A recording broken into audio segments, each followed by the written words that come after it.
Incoming message. But just so you know, somebody asked me if my hair was real. See, and you just pull them right to the side. Hey, check this out, Paul. I will fully in this job. Don't get it twisted, dog. Yo, I'm pulling you. We gonna go in the Zoom breakout room. Yo, Paul, I gotta let you know I'll clean your whole butt, bro. Don't you ever play with me like this no more.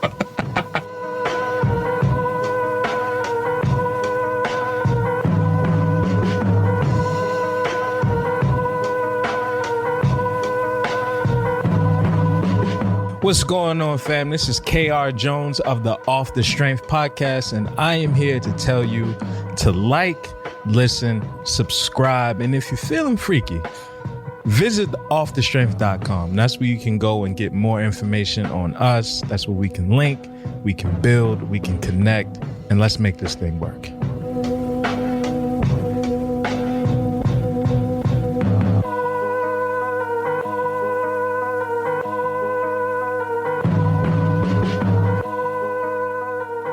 You all right, brother? You need a moment? I do need a moment, bro. You need a breath? It's dirty people in new gyms. I need to talk about this. Ooh. Dirty people in establishments that are not dirty. I really need to focus on this because if you walk into a brand new establishment, it's still got the essence of that brand new car smell in the air. Folks don't know. And you see dirty people in there. Yep. It really does throw me off. Specifically, I'm talking to the non-hand washing men. Now, we say it at the end of every show. There's a lot of dudes. Wash your goddamn hands. That'll strong stroll right up to the urinal, make direct eye contact on the way out without even blinking at the sink, and then go touch a bunch of shit inside the gym. I hate every one of them. It's nasty business. It's usually a very specific profile, but I'm not going to get into that while we're starting to raise these funds right now. Okay. You know what I'm talking about. I do. The second type, I think it might be a close cousin, second adjacent. The people who are not present about where they put their water bottles in the gym.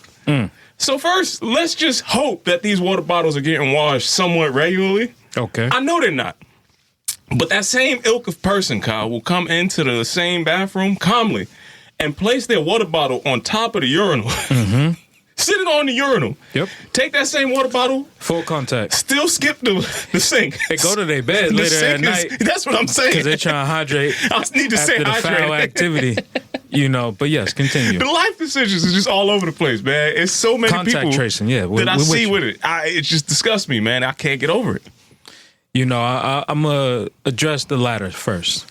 When I was in school, I later realized in life that my schooling was top tier compared to other people that went to school. Like, I remember going to different labs for science class and, experimenting with, biology and, Ebola and seeing how, disease spread off contact. E. coli. I'm tripping. I'm sorry. Ebola, unless you was on that's the whole continent. nother. That's a whole nother. Been different. Yeah. Let's take that out. We talking about E. coli, right? Something wrong with you. So when you talk about disease spreading off of contact, touching surfaces, do I need to remind you of what COVID-19 was and how it spread so rapidly? To see people still have this type of behavior is wild, specifically talking to a generation of people that use the bathroom with the symbol that looks like a male. People go out of their way to let you know about this, man. But that's it, man. That was my little diatribe. I had to start it off. Homie with the, the deposit and no wash afterwards is crazy too. That's also a savage man. Because when you think about giving another man a handshake, you know what I'm saying? You should be open. Women, don't ever let a man touch your face. Yeah. Unless you know his hands have been, if you haven't seen him wash his hands physically, don't ever let him touch your face. Just letting y'all know there's some filthy fellas out here, all right? What's good, everybody? What's good? Welcome back to yet another episode of Off the Strength, where we're giving you the inside look into all things wellness culture. Yeah. I'm a trainer called Tony, and of course, with me, I have a gentleman of extraordinary league.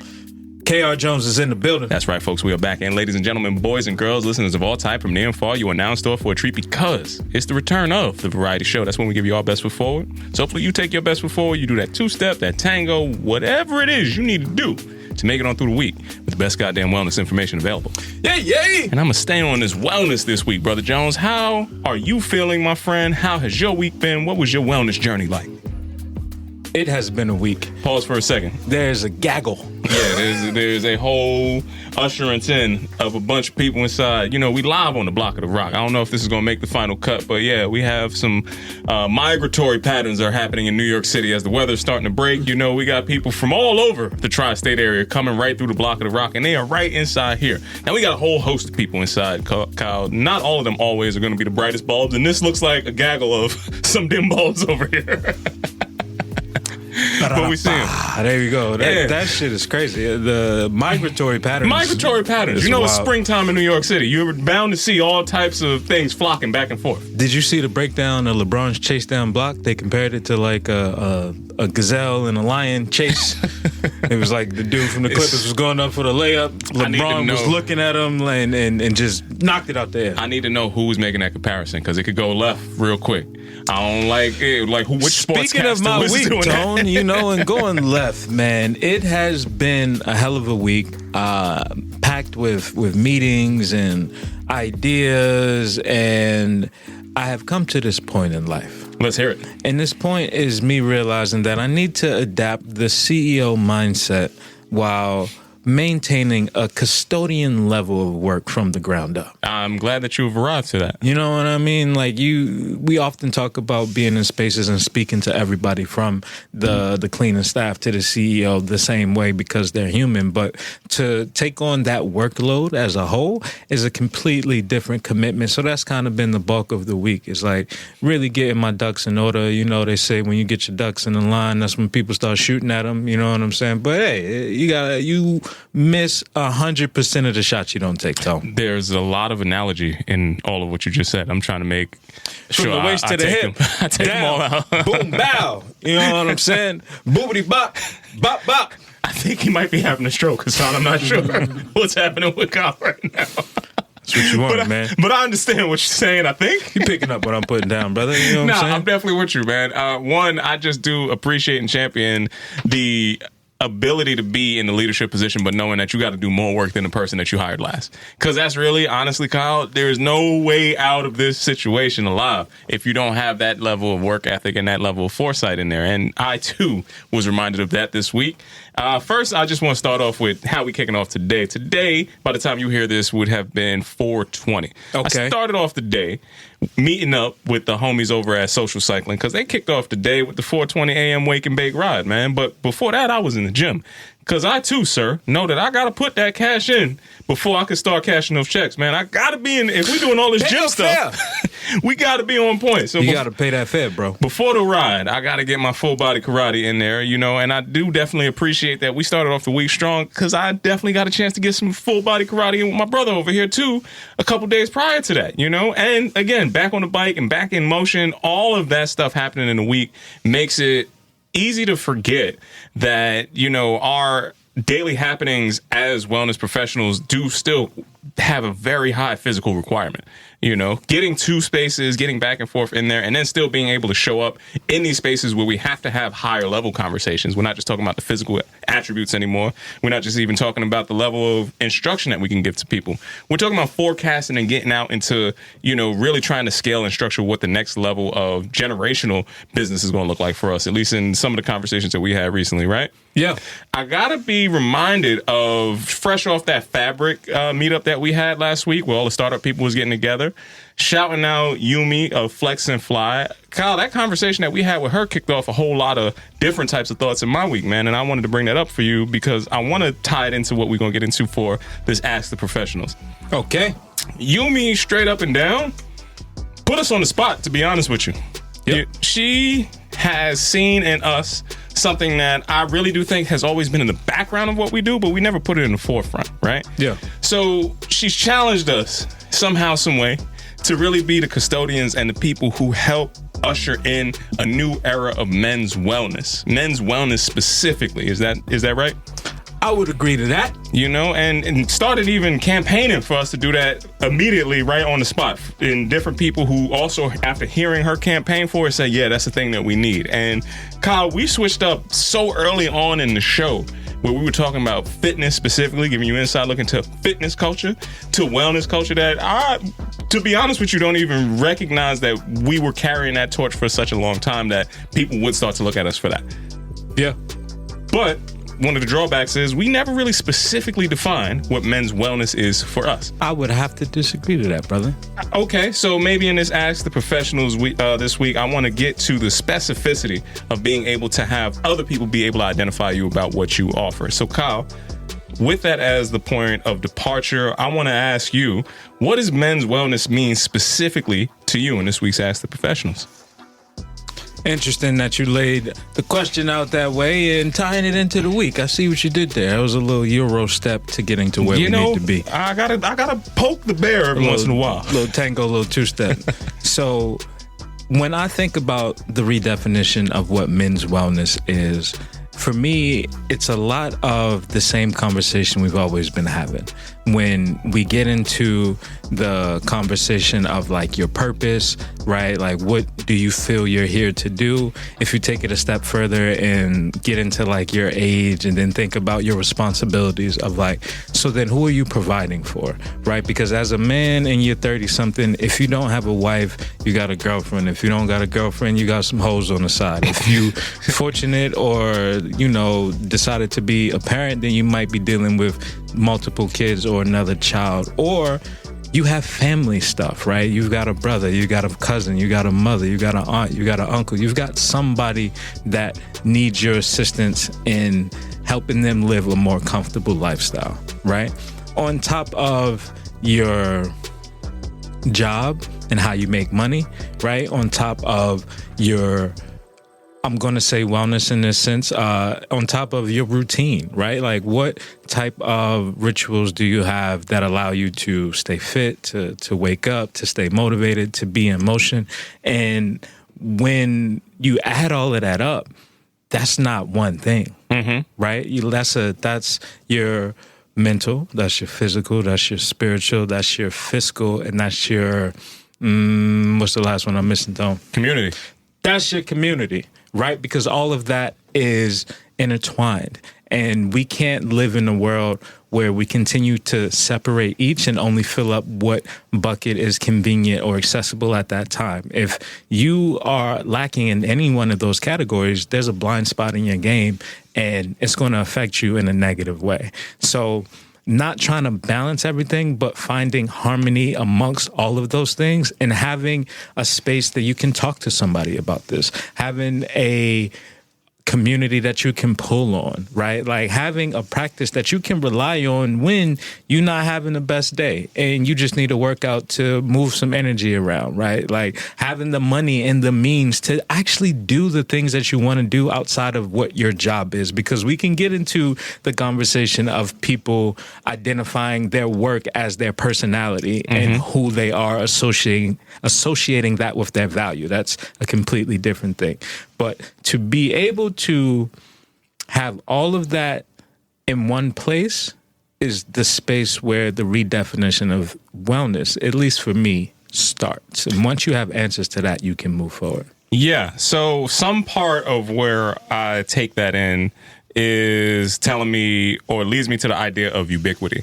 So because wellness has so much that it could mean, at times it's hard for people to discern what it needs to mean in order to advance themselves at any particular juncture, specifically the junctures that you were talking about, as if for instance, I should say, provision. So I can't think about provision and providing for other people if I don't have to have the actual means to do so. Yeah. And how many people are in positions where they feel like they want to do and live on a level that they just simply are not, right? So the idea around providing and that idea around what, needs to be fiscal wellness is something that's very clear and present to a lot of people.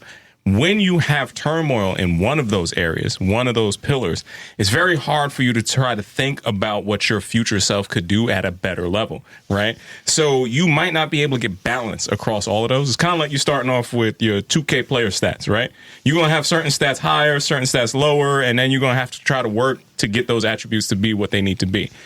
And in the definition, I like how you broke out, there's 5 specific pillars. Now, there's likely, because wellness is a lot of things, there's likely more. But if you had to put a focus on it, and we're trying to be better about specifically defining what men's wellness is, I really do like those 5 pillars, because I do think everybody has to have a community that you can turn to.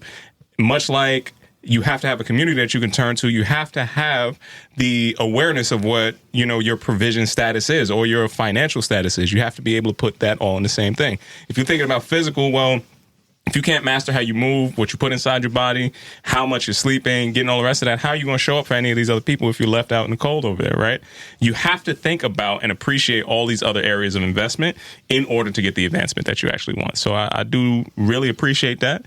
I understand it. And yes, bit of hyperbole, Kyle. I know we talk about all of the wellness all the time, but we have to be better about spoon feeding these people, Kyle. People need to understand. Here's the steps.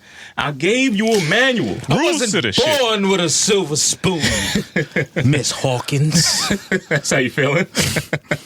I was feeling real Nino Brown-esque. So, Kyle, whether it's the spiritual, it's the mental, it's the physical, communal, or financial/fiscal wellness, people are going to be turning to people like you to help them navigate through these situations. Are you willing to take that challenge, my friend?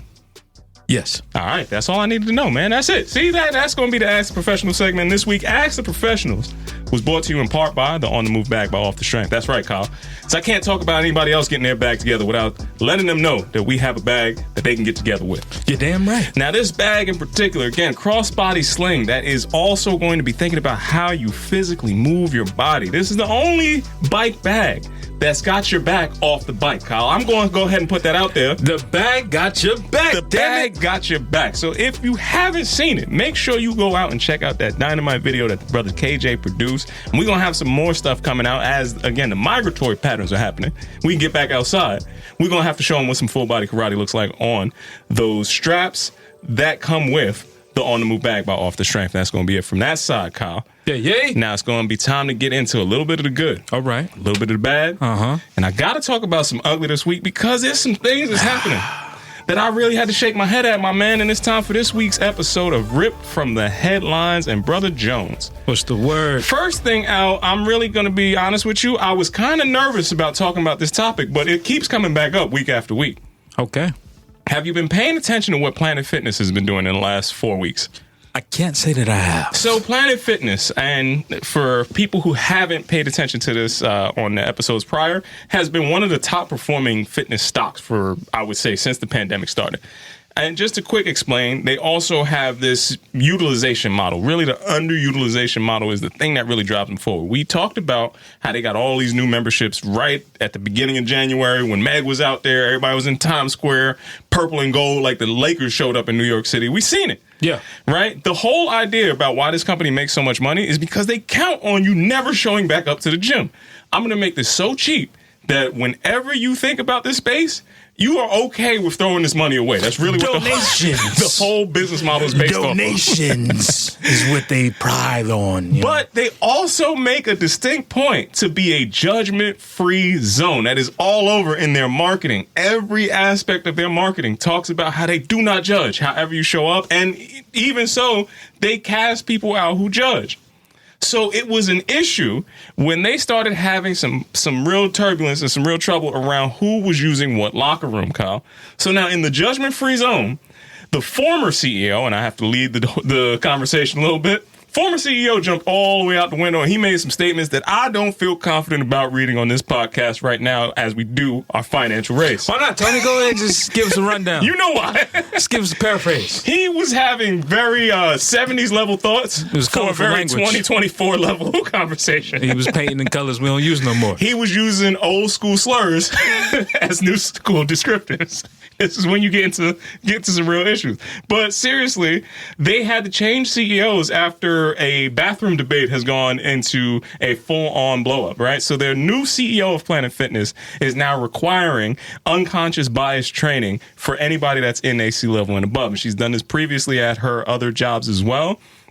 So in the midst of all this backlash about trans women using different locker rooms and everything else, Planet Fitness is now coming in with somebody who is specifically focused on DEI lens to help that actual commitment to non-judgment stay in their actual brand. So Kyle, how do you feel about hearing about all of this happening at the place where they said they don't do any judgment? How do you feel about this whole thing blowing up, having to replace a CEO, and everything that we've spoken about before about specific spaces being guarded? Inside of 2024, is this a thing that you have any deep opinions on? I don't like how you try to set me up on that What do you last mean? part with the deep opinions on Deep it. opinions. Let's take it easy. I just want to understand. My opinion is regular level. I want to know where you come It don't from. gotta be deep, right? You know what I'm saying? How do you feel about the backlash? I want to paint this picture. What's all the hubbub about, Kyle? I was at a party one time and the space had bathrooms that were unisex, right? So you walk into the bathroom and there's a sink on the left, there's urinals further down on the left as well, and then everything on the right is stalls. So I will admit that once you get down there was a bit of hesitation when you realize, like, oh, we all have to use the same place because I'm 32 years old. That's the majority of my life. There's been separate bathrooms for men and women. We now are in a space where there's a lot of gender neutral spaces. And there was a bit of uneasiness in the air of just like, oh, I just got whip out right over here. I mean, I could use a stall, but I feel like that it's frowned upon, so I might as well go to the, you know what I mean? But now I'm exposed. It was one of those things where there was confusion in the air. I bring all of that up to say we live in this space where identity politics is rising to the top of a lot of conversations. And if you are in business with the majority of the world, when you have such a low yield, high value situation, you're going to run into some issues. Somebody's going to pull your card because they know you got that money, and that's where that payout is going to happen. Now, if you aren't prepared to have those type of conversations, then yes, you need to get rid of your old 70s slur saying CEO and replace them with somebody who's a little more up to speed with what's happening. Yeah, especially when it starts impacting the bottom line. So now here's the biggest thing, right? I told you they were a top performing stock. You know how many points their stock has dropped over the last few weeks since this whole debacle has started? Probably not more than Red Lobster. Not as much as Red Lobster. The cheddar biscuits is really, they on the last It's the leg. endless shrimp that really did it, but that's another conversation. They had, you know, I don't know how you make that sustainable once you put the word endless in something and then your end comes really quick. But suffice to say, they didn't really think that one all the way through, much like he didn't think this all the way through when he started opening up his mouth and started really letting people know how he felt about that whole inclusive He on vibe. TV talking like it's just you and me. Which is an issue, especially when you transition into that CEO role. You have to understand that your stakeholders now have to be responsible for that, even if they don't necessarily feel that connected to the message that you're saying or the impacts of what you have said onto the people that's being, you know, really discouraged in that whole situation. Yeah. I feel like, to be honest, we have to have a comprehensive conversation. So remember how we started this whole episode where people are disgusting in bathrooms in general? Yes. That's how I feel about all bathrooms. I don't care what you got. I don't care what you're showing up with. Wash your damn hands. That's my first line in the sand. Get in, get out. Whatever type of business you got, But wash your hands. take care of business and wash your hands. Bust the suds. Everything else is like, anytime you spending that much time in the bathroom is a questionable activity for me in general. And at the same point in time, if we're going to be brave defenders of everybody, you got to be able to call out some people who are just stepping way over the boundaries. You have to. I don't care in what way, shape, or form. The extremes on both sides of this argument have captured the argument. You have to be able to call bullshit where you see bullshit, Kyle. That's where I'm going to leave my stamp. One last note before you slide on. I'm going to take it a step further and say, if you use a bathroom and the supplies are not up to par, up to snuff, tell somebody, bro. We adults. Hey, yo, I was in y'all bathroom. Y'all ain't got no soap. Y'all out of paper towel. Tell somebody that can make a difference and have a better day. I'm going to get out of that gym and their business and all of the stuff that they had going on. And I'm getting to another gym that looks like it's going through some serious trouble too, Kyle. Okay. So we talked about F45 on here before. I don't like that place. Now, famously, Mark Wahlberg was at the forefront. Marky Mark.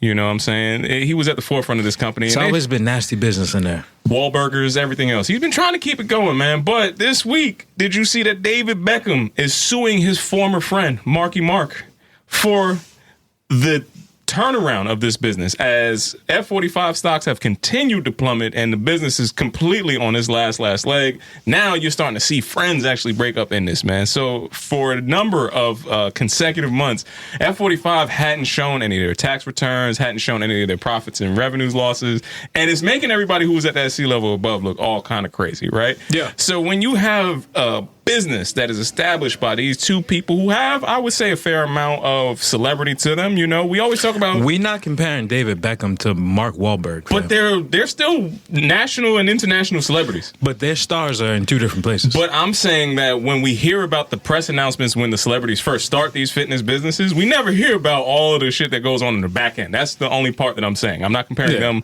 one to one. Oh, no, I got you. Different planes, different stratas. All I'm saying is, hey, we see the rollout for these wellness endeavors, but we never see the pullback from the failures until now that you're starting to get some litigation inside here. How do you feel about hearing this celebrity partnering is not doing as well as they once thought it was going to do? I am not surprised. Why not? Faithful listeners of the show will know I've talked badly about F45 years ago when you go in there and the first thing that threw me off was the music, fam. Like, you can't tell me whatever. It's like an Australian company or something, right? Bingo. Yeah, so it's an Australian origin company. You can't tell me that your soundtrack is going to be the same soundtrack that plays in however many places there's an F45, because I know they was in Brooklyn and wherever else they expanded to, like a goddamn Quiznos, and you see what happened to Quiznos, Tone. I mean, well, listen, when you got an Australian company, a British dude, and a Bostonian dude, like, leading the vibes in that. Sounds like the start of a bad joke. Now, the second part of that is the friendship and the celebrity beef, fam. These celebrity friendships, especially if it's money on the line, is only conditioned for us being good if the money's good. When the money stops, that's when our friendship stops. Honorable mention, Victoria Beckham has just turned 50 and she's giving out some of her wellness tips on how to be beautiful. I think tip number 1 is be rich. Okay, moving on into the next and last segment this week. Okay. Kyle, I don't know if you got a chance to check out Forbes and see any of the calling out that they're doing to really start to get leaders to start to play a more defined role in how they get their staff to understand what digital wellness needs to mean, right? So the complexity of digital landscape has gotten more and more intricate as people have been working from home or having more access to, you know, just being connected to people in your office that you never would have before. There's a need for more boundaries, honestly, and specify things that you should and should not do in the digital space that never was there before from a leadership perspective. So now we're starting to see the topic of conversation shift from balancing productivity to promoting well-being and also making sure you don't have inappropriate connections to the workplace. Now, have you ever had a situation where there was somebody that you didn't really know all the way at a work setting, but online they really kind of overstepped and was like extra friendly in that situation? And if you did, how'd you put them back into their workspace that they needed to be in? Okay. The last job that I was at that I legally can't speak on just yet, but when I can, just know I got some shit to say. Now, we worked in a space and the majority of our communication took place on Slack. And with that being said, the person that was running operations was located in Atlanta. The business was located in Brooklyn. So when you meet someone that you're going to be working with on a day-to-day basis and they don't live in the same state that you live in, a lot of your communication happens digitally. So when you get into Slack messages, there's different tones, right, that a message can be read depending on how you say it. You know, when you use Grammarly or whatever you use to edit your fucked up ass writing in this app, it'll be like, hey, the tone of this message. Tone of this is a bit aggressive. Right. So that type of stuff was lacking in this space that I was in. So I may or may not have gotten a message that was a little spicy. And you know me, I'm with the shit. So I will pull out my $10 words to put you in your place to let you know that I am not the one. Right. So do you have any ways or any things that you would recommend to, I would say, on the peaceful side, keep people in their line in this digital landscape? Is there anything that you would say, here's a recommendation that people should have or people should do to really enforce those digital wellness boundaries? It really comes to the communication aspect of it. You have to be impeccable with your words. You can't mince anything. Like, you have to be able to say what you mean and mean what you say and have it be effective, especially thinking about people receiving it outside of you, right? If I work for or work with an organization, and I know that majority of the people that I work with, English isn't their second language, I don't think I would use an app that is promoting only English. You know what I mean? Like, I would like to maybe call or set up a call where we can see each other and have like a real-time conversation, which brings me to my second point of like, call somebody, right? Especially when you're handling business. If I send you more than 3 emails, fam, let's get on the call and just figure out what we need to do and step by step by there, because so much can get lost in the words, especially when you're dealing with an inaccurate timeline of waiting to receive an email, right? So take whatever real business you have offline, make a phone call, get it done. I think for me, it comes to teaching people how you need to be treated and really putting that in the best context. So I used to be a communications director for the company that I formerly worked for. And in that, I had to have conversations with everybody in the entire company, from people who were in the C-level suite all the way through to people who were carrying out an executing, like, let's say, building projects and things of that nature. Now, sometimes people, because they feel like they have access to you 24/7, they feel like you're required to respond on a 24/7 timeline. Absolutely not. But you have to tell some people that, right? So it's just like, my work day ends at 6. if you never communicate that, though, people will try to at least have you respond to them on the times that they think is appropriate. They can try what they want. So the first thing I would say as a suggestion is make sure you lay out, hey, here's how you can communicate with me. Here's how you can't. You know, if it's work related, hey, you can hit me up on this channel, this line, and everything else. And you shouldn't get offended by it until you put those parameters into perspective for people, and then allow them to either follow or drop off suit, right? The next part about that is also how you say something tonally. It doesn't translate, to your point, language to language, and it also doesn't translate culture to culture.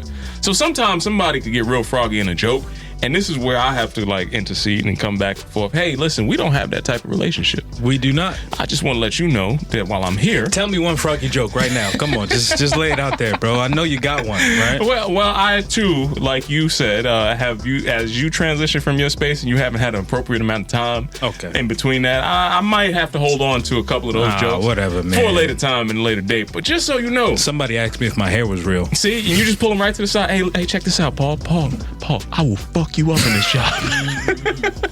Don't get it twisted, dog. Yo, I'm pulling you. We gonna go in the Zoom breakout room. Yo, Paul, I gotta let you know, I'll clean your whole shit up, bro. Don't you ever play with me like this no more. And we're back from the break room. You gotta say it with a smile on your face. That's how you do it, because no one would know a threat if it's a smile. Oh, you know, danger. That part. And it's got to be real colorful language, like we mentioned before. That's gonna be it from my side of it, from the headlines. I do recall a time when Brother Tony here said, your life doesn't matter to me. See, that's why we gotta get to that. Why we gotta get to that level. That was a breakdown in communication. And an overappraisal of ability versus actual ability. Sliding in a rip from the headlines this week. See what I got on my good, bad, and ugly list. Starting with the good, Tony. Let's start with it. It is 2024. And the Olympics have come back around, and they are in Paris. Okay. You know, and so first I want to shout out the brother Daryl Homer, you know, fencer extraordinaire. We don't do enough to celebrate the black fencers out here, Kyle. We do not. But, you know, salute that man. He's ponied out, polo down to the socks. Listen, the man is out here doing what needs to be done on the world stage. Now, it brings me to this Olympic talk because I was in the deep dives of the internets and I stumbled upon a breakdancing shoe, Tone. Okay. Now, when I tell you this breakdancing shoe was made by Nike, because breakdancing is now an Olympic sport. Yeah. So they out here outfitting breakdancers with shoes. And the good brother Gerard Harry, you know, the homie from back in the day, you know what I'm saying, is out there in Portland, holding it down. For sure. We ran Salute with that brother. Run with Gerard. Years ago. I remember. You got to make sure you specify the last name because that other Gerard is running around getting a whole lot of other stuff started. We're not speaking on that brother. He can be wherever he at. He's doing whatever he needs to do. We talking about somebody else. But I saw that and I was like, you know what? This is interesting. Like, I love the idea of breakdancing being a sport. I can't really shoot that down, but the shoes wasn't half bad, man. It looked like a decent shoe. I'm gonna be honest with you. I feel like Nike's just getting lazier and lazier, bro. Because that breakdancing shoe looks a lot like the running shoe. Looks a lot like the... You really got to be special to get a new silhouette. All the money went to Wembanyama.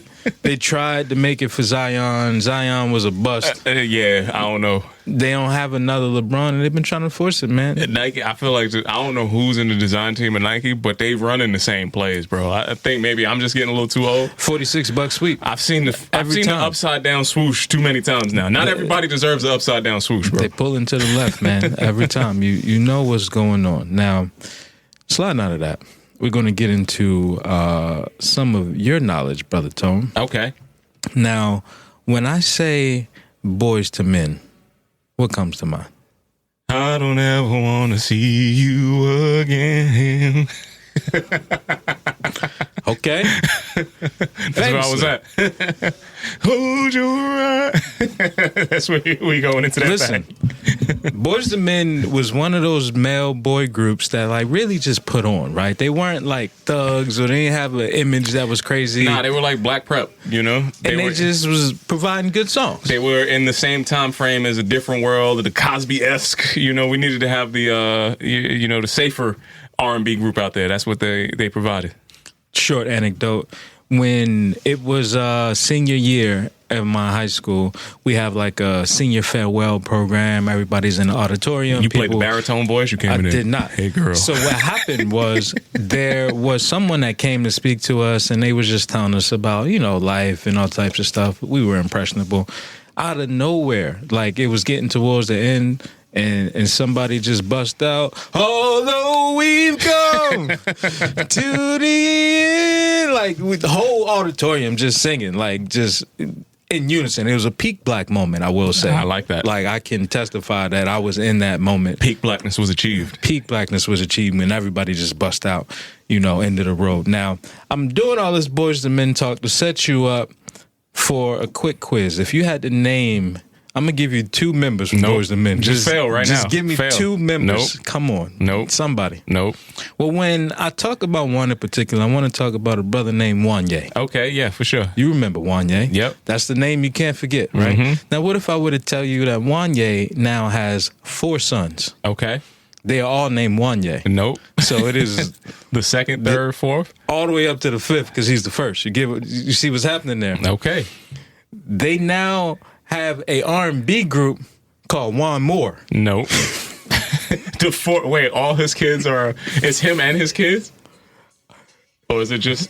No, his sons. So all 4 of them... are Juan Moore. Are Juan Moore. Yeah, see, sometimes you set your kids up for failure in life. We just need to understand.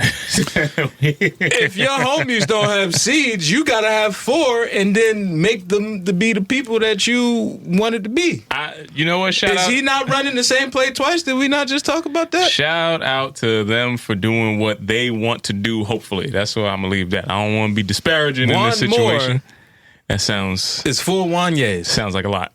With their dad being Wanye. The original, the OG. Yeah, I feel you, bro. I feel you. Okay. Seems very reach. very scam likely on that. Sliding out of that tone. We're going to get into the ugly this week. That wasn't it? That was not it. Okay. That was at least in my eyes. One more sounds nuts. Now, when we talk about pickleball, what comes to mind? Shout out to the brother Dan Gottlieb out there. Yoga Dan is also now Paddle Dan. He's out there. I got to salute that. Teaching the people. Yeah, man. It's a form of, I would say, a racket sport that is now increasing popularity. It's like a little bit, pickle specifically is a little bit slower than paddle. Paddle is a little bit slower than tennis. I feel like they're just all the same sport on a different strata with a different size court. If I were to tell you or ask you about the origin story of pickleball, what could you let me know? I would not have one for you, my friend, because I do not come from a community where this was originated, nor do I understand. It's funny you should say that. The intertwinings of this. When we talk about communities that created such a sport, where would you say such a sport was created? Whoever has a high threshold for pickles and paddles, those are not the places that I tend to frequent. You want to be my paddleboard pickle polisher? So Rick Ross said That's about DJ Envious' wife. When we talk about the origin story of pickleball, it came across my TikTok. Okay. So you know I had to do a deep dive into it. And it was established in Bainbridge Island, Washington, U.S. Okay. So this was very, very recent now. 1965. Okay. If you had to guess as the origin of to this, what would you guess, like, why it came about? Because whoever started this could not play tennis any longer and could not play paddle any longer. There's a little truth to that. Real truth being, it was an older gentleman that was with 3 of his friends, and he wanted a sport that the whole family could play. Yeah. And this was really made for their children to be able to join them, which made the tennis court smaller. And they used what they had laying around, ping pong sticks and a wiffle ball. Yeah. And that was the origin. It kind of makes sense. I mean, listen, have you ever had somebody that's very skilled at tennis play against somebody who is very not skilled at tennis? You're not playing a game. You can't even start the game. It's never going to work. It's not the same game. You slow it down, you make it a little less surface area that you got to cover. Yeah, you can make the novice get introduced to the more complicated game that way. So that's the way I say it or see it. And there's probably a bunch of people who would hate that as actual racket sports players be saying it that way, but it kind of is the facts on that one for me. There's a scene in Friends from College. It's like a Netflix series with Keegan-Michael Key in there. Okay. And he was playing tennis in New York and making ridiculous sounds to the point where a woman had to like call him out. But the grunt in tennis is very Venus and Serena-esque. It's very intense, and he was very intenseful with his grunting. So let's hear an example. I don't know what you're talking about. I ain't got nothing for you right now, Tone. I'm gonna suggest you go look it up on YouTube if you want. But I do think people take for granted how intense of a sport tennis is. It might be one of the most difficult sports to play. I would put golf up there too because it's a lot of angles and it's an individual sport. Golf, I would say, is difficult because a lot of people don't have the mechanics to swing a golf club as powerful as they could, and it takes a lot to be able to do that. Tennis is an individual sport where you have to be as dynamic as any other athlete in any other sport to be able to chase down this ball at the speeds that it comes. So that was the ugly for me, man, is the origin of the pickleball, and I really don't want to see this happening in no other community near me. Oh, you are going to be very saddened when you go to that park. Let's bring back the volleyball. You know what I'm saying? Yeah, we going to slide out of that, Tone. We're going to get into a little raising the bar this week. Let's raise it up, man. Ladies and gentlemen, boys and girls, listeners of all type from near and far, you now still to raise your bar. Now, Brother Tone. Yes, sir. Before I really get into the raising the bar segment, I do want to start with this quick little layup right here about being early to the party. Now, the good brother Hassan Hussein stopped and noticed the kicks today, and we had a brief chat about Adidas. Yes, sir. I want the record to reflect that before I talked about, when I was wearing Carhartt years ago and things of that nature, and then it kind of just took on a whole nother lane of where it was. Now, Adidas was something that I was wearing.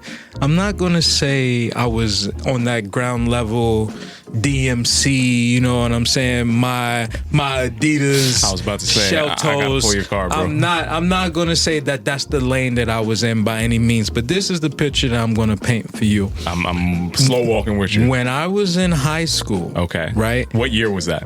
In high school, for me, I want to say this started about, let's say, 2007, 2008, right? Just know that for some people, this disqualifies anything that you're about to say after that. With you, 100%. Now, 2007, 2008, this is the height of Jordan releases coming out. This is the retros coming out. So not the originals, but like the retros, the stuff that we haven't seen in a while. It's all re-releasing and coming out. The price points are higher than any other sneaker we've paid for. And then you get stuff like foam posits and the Tim Duncan shoes. Like those things raise the price point up to, you could get a pair of sneakers for $125, but then you had stuff starting to touch $180, which was like unheard of in sneaker prices back then because nobody paid that much for shoes. Okay.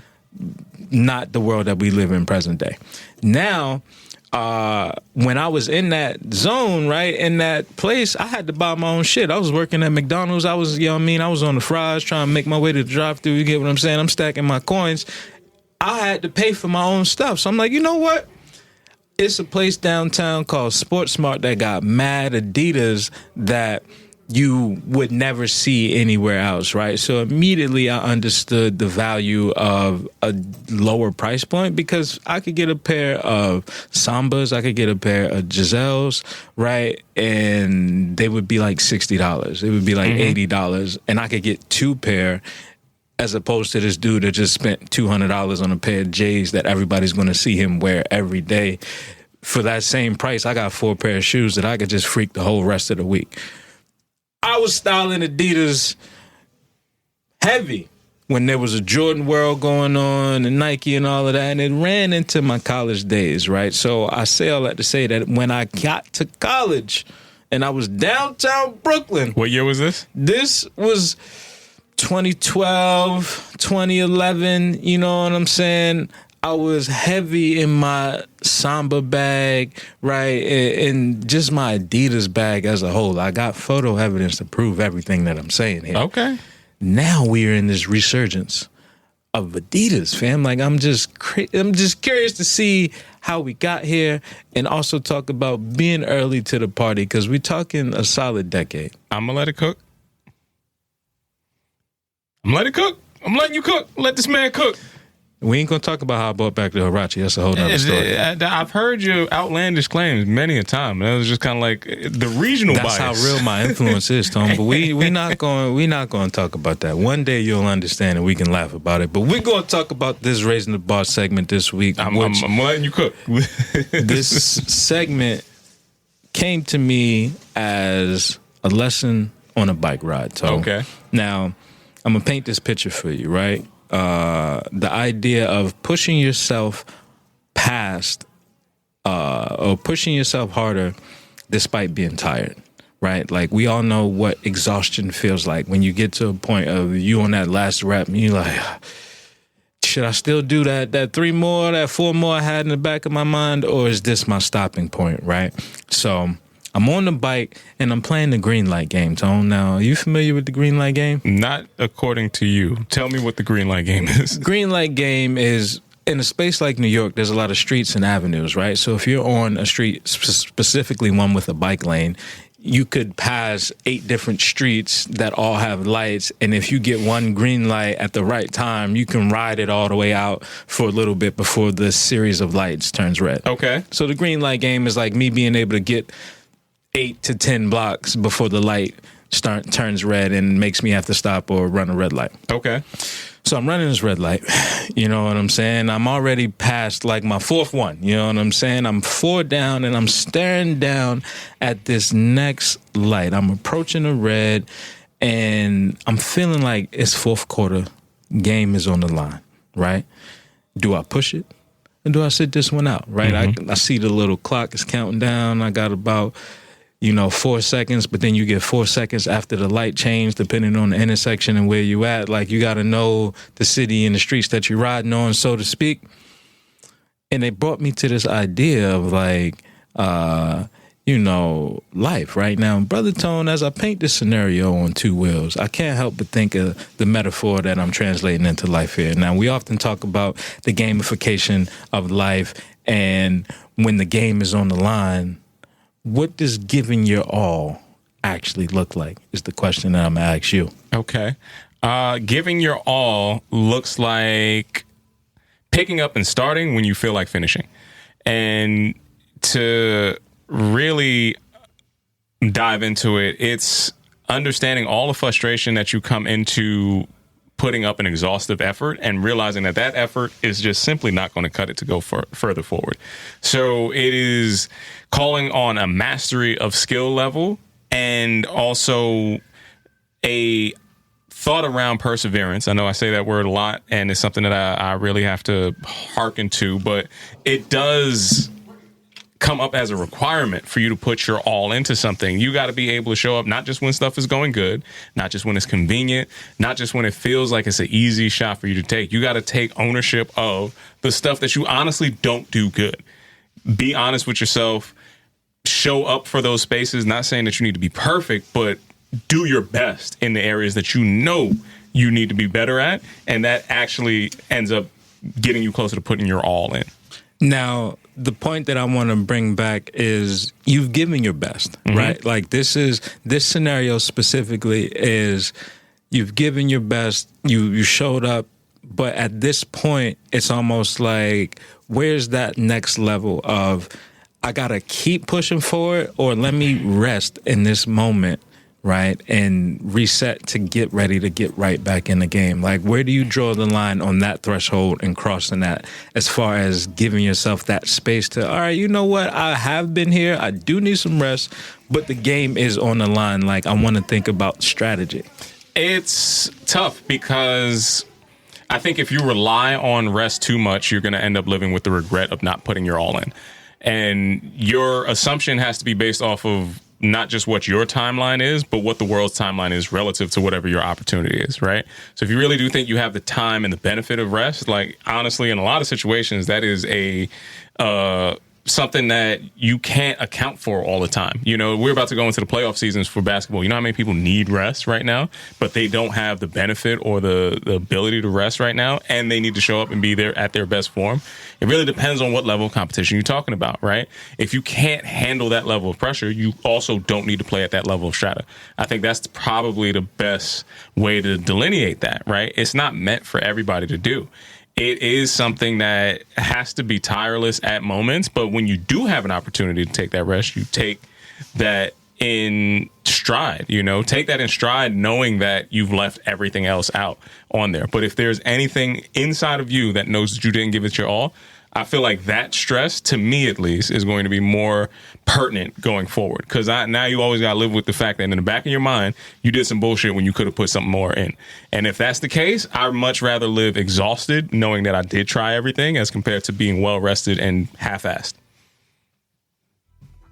Couldn't have said it better myself, Brother Tone. So we're going to slide out of that, and we're going to slide into a little today's calisthenics. What you got? Before we get into today's calisthenics, I do want to get into that, but can you let the good people know that today's calisthenics is brought to them in part by that roll up and roll out class. Now, Kyle, I think if people needed to understand how they can really tie together comprehensively the things that they need from their body. You know, you go through a whole week of stress.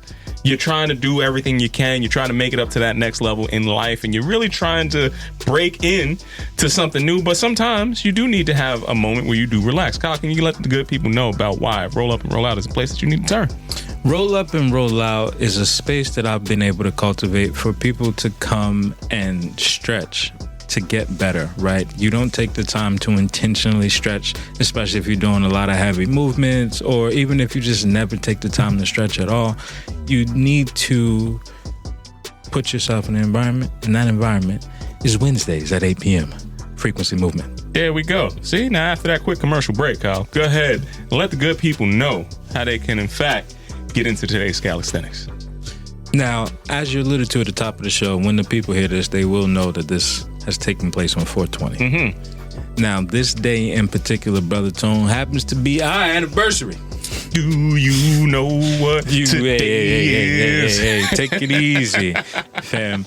I thought we were still doing the thing from earlier. No, that's not what's happening here. Now, I bring this up to say that shout out to Tons, because it is her birthday. That's where we met also at her birthday party. She is in New York today. That is Tonya Suncow. She sent me a photo of some bagels and said, guess where I'm at? I was like, there's only one place I know with that assortment of bagels, you know. But just reflecting on 420, the day that we met, but then also this yoga class that I had today, right? Mm-hmm. Like, I didn't plan for it to be sold out, right? Like, it took 4 years for my yoga class to sell out because on the 4th year, it landed on 420. There's so many people that have to plan for such an event to take place. Of like, yo, this is coming up, let's do this, let's do that. And today was one of those things that was so unexpected, but it happened. Okay. I showed up, met the people where I was. Now, I had a great start to my 420, and I was reflecting on the Off the Strength podcast and how far we've come individually, and it was like, yo, fam, we really been out here, bro. Yeah. On the move. I can understand that, for Off sure. the Strength. Absolutely.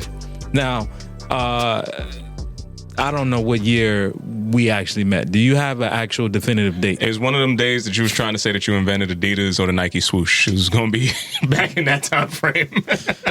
Let the record reflect that I never said I invented the Nike swoosh. Kyle Jones invented the Nike swoosh. I said I brought back the Huarache. All right. Adidas 3 stripes. I never He came up with the Jordan Man silhouette. Stripes. This guy's got some Benjamin Me Button and levels. Tinker got a lot in common, but I've never, ever said I've created any of these things. In some realm. My yearbook We're going to quote tie that together. says, Ralph Lauren was born before I wore him. Where did you get that from? We not got to talk about This is that. what I'm trying to You know tell what you. I'm saying? The more that you talk about it, the more you're going to point out that this is just not coming from you. It was a borrowed line. It was a borrowed line. It was a from borrowed the guy line. who did what to Adidas? It's like, don't make me pay attention to that. I don't know what he did. He was doing some other stuff over there, Okay. you know. But continue. It's not none of that. I'm going to let you cook, man. That's what I said. Wait a second. At some point, we met. Sounds like you need to relax responsibly, Tony. So why don't you let the good people know how you were relaxing responsibly this week? I'm going to stay with your reminiscing point because from day one, Kyle was a hating ass man when I walked into that party. Nobody in their right mind would just walkingly have readily available a weed muffin. It was edible. I was ahead of my time. I showed up. When's the last time you seen a weed muffin, Tone? I mean, honestly, I've seen multiple today. Today being 420 in New York City where everybody's lost their damn mind with weed. I've seen all kind of stuff today. Because today is wild. But back then, this was years ago. This was years ago. I was, again, ahead of where I wanted to be right there. You know what I'm saying? Early to the party. But you still came in with the same level of hate that has hallmarked our level of discourse from the beginning of time, Kyle. Long before the microphones, you was coming in with this same level of hate. Just want to point that out. That I will give you credit for. Nike swoosh. Listen, bro, it was no hate. It was black male ego. You know what I'm saying? It's all. It was like, yo, what are you doing in this space with my people? Don't be here. I don't know who you are. You know what I'm saying? I just had to feel the vibes. You know, So I was relaxing. off a weed muffin. As I reminisced about that, chance encounter, let's say, that turned into this flourishing relationship that we've had today, man. And I really do appreciate championing you as being a true pal and confidant in spite of, the abrasive patches.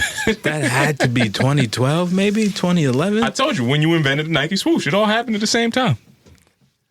I'm not going to take it there with you, brother. I'm telling you. I bought back the Huarache. There's a huge distinction. It's all in there. It's all checking out. That's the difference. So since you clearly aren't relaxing, the way that I relaxed this week was, just by being present. I feel like I had so much on my plate that, again, showing up as myself in all of these different spaces that we've been, from networking brunches to social clubs to rooftops, like we've been all over the place.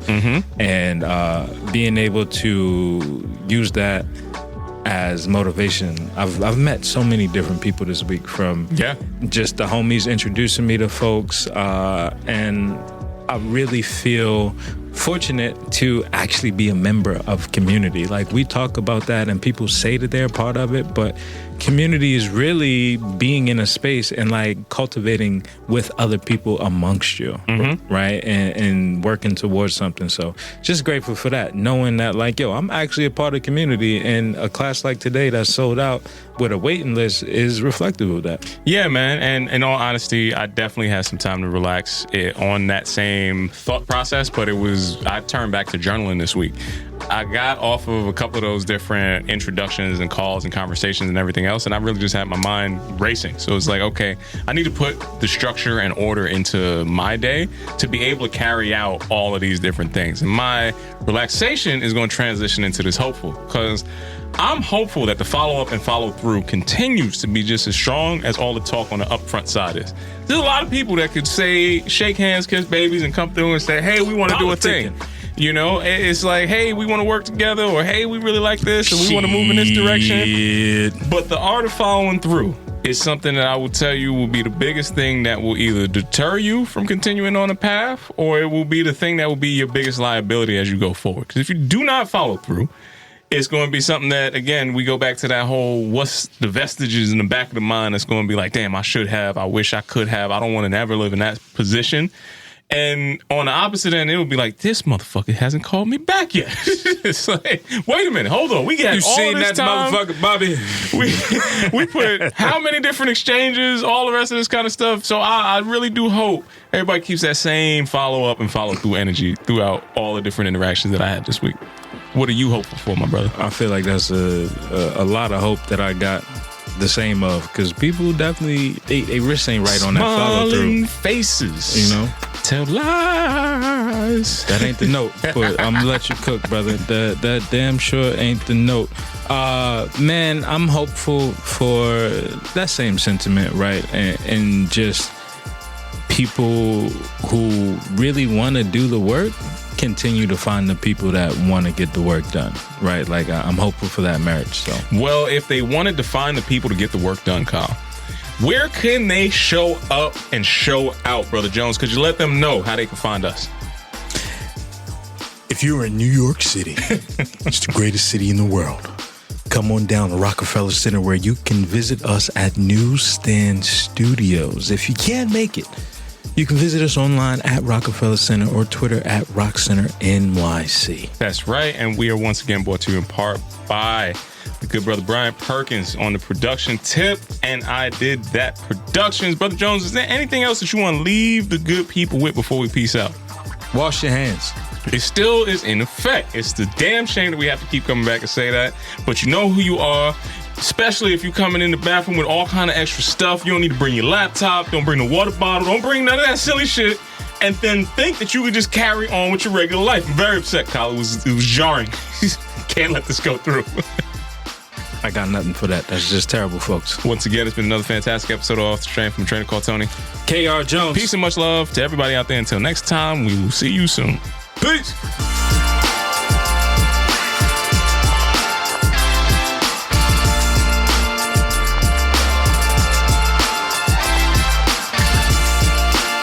What's good, everybody? I'm a trainer called Tony, and I am here from the infamous Off the Strength podcast, asking you today, listeners, viewers, wherever you may be, to please like, listen, and subscribe to our podcast. This is how we're going to continue to be able to deliver you the best goddamn wellness information out here. So if you want to keep hearing this and you want us to keep growing, you are a part of this show just as much as anything else. So please go to offthestrength.com. Make sure you check out our blogs. Make sure you check us out on IG. And if you're hearing this voice and you didn't hit that subscribe button, know that Kyle is going to come looking for you. You got that right.